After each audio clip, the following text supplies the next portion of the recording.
Hey, it's Yesenia from Novels and Nectar. If you're new here, welcome. This is a cozy bookish corner where we talk through romance, romantasy, and whatever else I'm reading, so you can decide if a book belongs on your TBR, or if you just need a quick reminder of what happened before you dive into the next installment. In each episode, I'll share a quick review, then a spoiler-heavy summary for those of you who've already read the book and just want a refresher. I will always keep the review lighter on spoilers, and I will give you a very clear warning before we move into the summary. All right, now let's get into today's book. So today we're talking about Tomorrow and Tomorrow and Tomorrow by Gabrielle Zevin.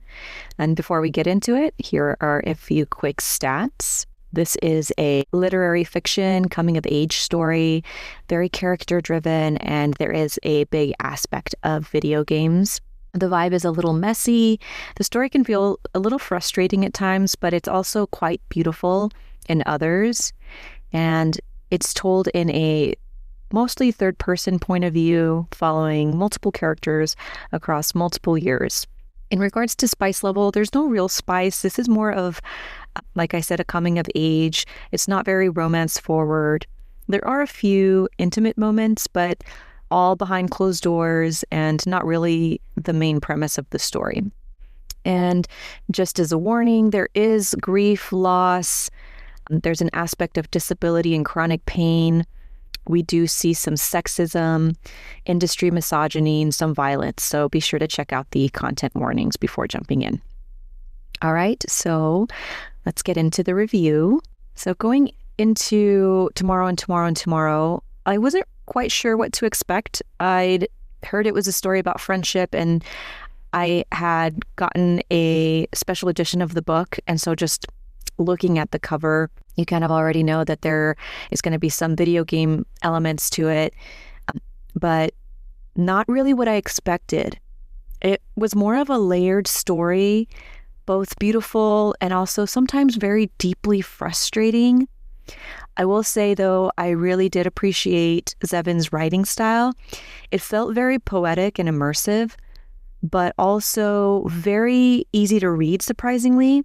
The way that she tells the story made it feel like you were just seamlessly following alongside Sam, Sadie Green, and Mark Watanabe as they grow from college kids into full-on adults. The video game aspect, which could have also felt very niche or out of reach, was honestly one of those parts I enjoyed the most, even though I'm not a big gamer. The way the story is written, it feels like it unfolds in a way that feels very natural. It's very piece of life, and you can really see the struggle that each character is navigating based on who they are and how the world treats them. And so as you go through, we learn of Sam's disability, Sadie being a woman in a male-dominated industry, and then Mark's going through his own version of this identity crisis. And those parts felt very real. That being said, my biggest struggle with the book was mostly Sam and Sadie's friendship. I couldn't really believe in them. They go through so many miscommunications and unresolved conflicts, and instead of actually talking things through, it's more like they just keep moving on without processing it. And it made their friendship feel like really frustrating and unsteady. And with both of them, I basically felt this the entire time. But maybe that's what happens in real life friendships, and people have terrible communication. And because I'm reading this book, I kind of wanted more resolution. So it might just be like more piece of life. But overall, I did feel like this is one of those books that I would recommend, but to a very specific reader. The writing style, like I said before, sometimes can feel like it's a little much, but then there are other times when it's like reading art. It can become very poetic. There's this bird scene that I wasn't really quite understanding in the beginning, and as you're reading through it, oh my gosh, it just leaves you in complete silence with how deeply it hits. And that, to me, was really good writing.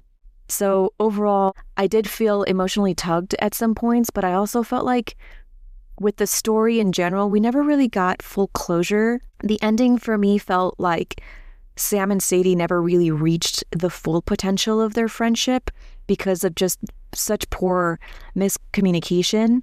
And just the communication between both of them it gets better, but you can see how they really struggle.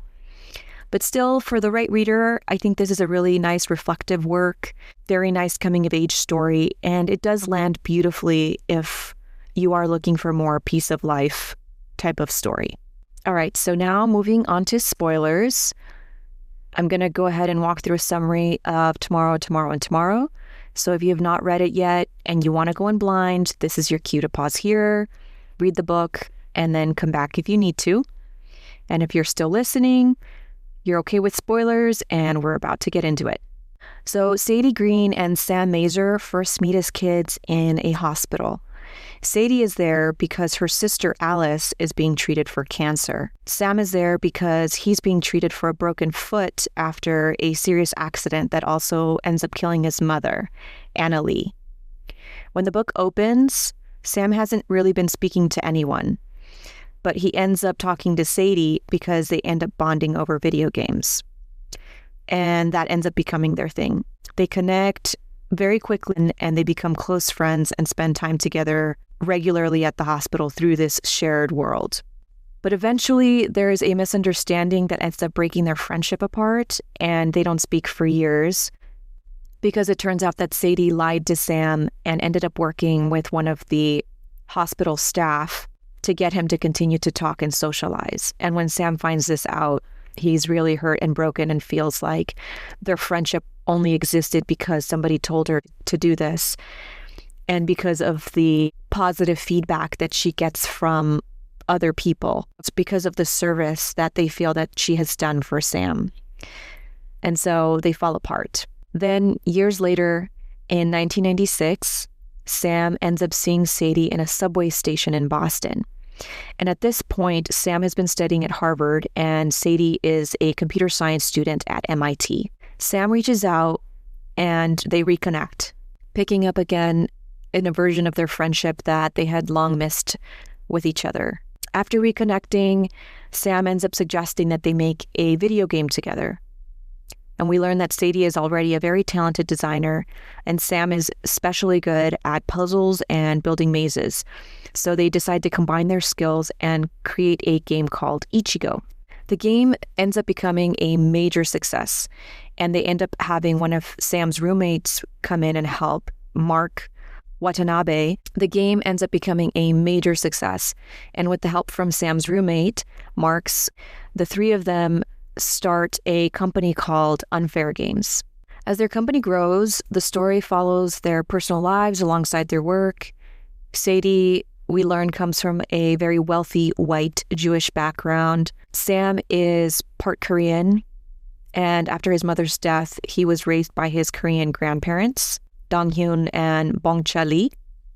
And then Sam's father, George Mazer, isn't really present, but is half white. Sam also continues to deal with ongoing medical issues connected to his childhood and his foot injury requiring repeated surgeries. Sadie, meanwhile, is working in a male-dominated industry in the 1990s, and her contributions to the video games that they're developing and that she's developing with Sam and Mark's are always minimized or overlooked. And as Unfair Games continues to get popular, Sadie and Sam start clashing a lot about how to continue to make games and proceed with this company. Sadie likes to be more experimental. She likes high-concept games, while Sam wants to focus on games that are more commercially stable. At the same time, because the public often credits Sam over Sadie, Sadie begins to suspect that Sam is deliberately trying to take attention away from her. And during this period, Sadie becomes involved in a very unhealthy relationship with a former professor, Dove. And when Sam's medical situation starts to get worse, he ends up needing an urgent amputation, and they make a decision to move to California. In Los Angeles, they end up setting up office in Venice, and Unfair Games continues to expand and release additional successful games, including Counterpart High and Maple World. After Sam has his amputation surgery, he begins to reinvent himself. He starts going by Mazer, and he becomes more outspoken politically. Inside Maple World, he begins to include the option for marriages between all genders, which becomes a big point for public attention. Around this time, Sadie and Marks also end up developing a romantic relationship. But Sam has these mixed feelings with Sadie because they've been friends for a long time. So when Sam finds out, it ends up destabilizing the dynamic between the three of them. And he feels like he's being pushed out and begins to fear that he's becoming irrelevant in the friendship and in the company. As tension continues to build, eventually Sam accepts the relationship between Sadie and Marks. And Sam and Sadie end up reconciling enough to want to travel together to promote this new video game, Master of Rebels. Then we find out that Sadie and Marks are also now expecting a baby. While Sam and Sadie are away in New York, two gunmen end up entering the Unfair Games office in Venice, and they're looking for Sam because of his stance in supporting same-sex marriage in Maple World. Marks is there, and he tries to protect the employees and intervene, but ultimately he ends up getting shot. And later on, Marks ends up succumbing to his injuries and dying. After Marks' death, Sadie and Sam both experience intense grief. Sadie withdraws deeply and ends up giving birth to her daughter, Naomi Watanabe Green, and continues to struggle with postnatal depression. Sam tries to reach out to Sadie, and he does it in a way that he knows best, by creating a game. He ends up secretly designing and releasing a game called Pioneers, and it's tailored specifically to Sadie's tastes, without telling her that it's from him. Sadie ends up becoming absorbed in Pioneers and plays closely with another player, not realizing that it's Sam. Her character even enters a platonic marriage with Sam's avatar. When she finally realizes that she's been playing with Sam, she feels extremely manipulated and betrayed. She ends up cutting off contact with him and moving back to Boston and begins teaching advanced games at MIT. Years pass, and Sadie gradually begins to emerge from her grief and her anger towards Sam. And she begins to feel more of a kindling with him again. She attends a memorial service for Sam's grandfather, Dong-hyun, and eventually Sadie and Sam meet again in New York for a business pitch. This is 5 years after they last saw each other. This time, they finally speak openly about the insecurities and misunderstandings that have shaped their relationship. Sam admits that he believed that Sadie didn't pursue a romantic relationship with him because of his disability and his identity. Sadie tells him that wasn't the reason, and what they had mattered to her because it was rare and exceptional, and she didn't want to ruin that with a romantic relationship. As the story closes, Sam and Sadie end up spending time together doing what they do best, and doing what they did when they first connected, playing video games. Before they part, Sadie ends up giving Sam a new video game concept, and this leaves the door open for them to continue to create things together in the future. All right, guys, thank you so much for hanging out with me today. If you want to dive deeper into the books I talk about here, you can head over to my blog at novelsandnectar.com with a K, where I share spicy chapter lists, similar book recommendations, song pairings, and discussion questions if you want to keep the conversation going. If you are part of a book club and want ready-to-use questions and guides all in one place, you can also join the Nectar Nook, my membership where I put everything together for you in one cute, cozy space. And if you want to keep up with new episodes and new reads, be sure to hit the subscribe button and join my newsletter so you never miss a bookish update.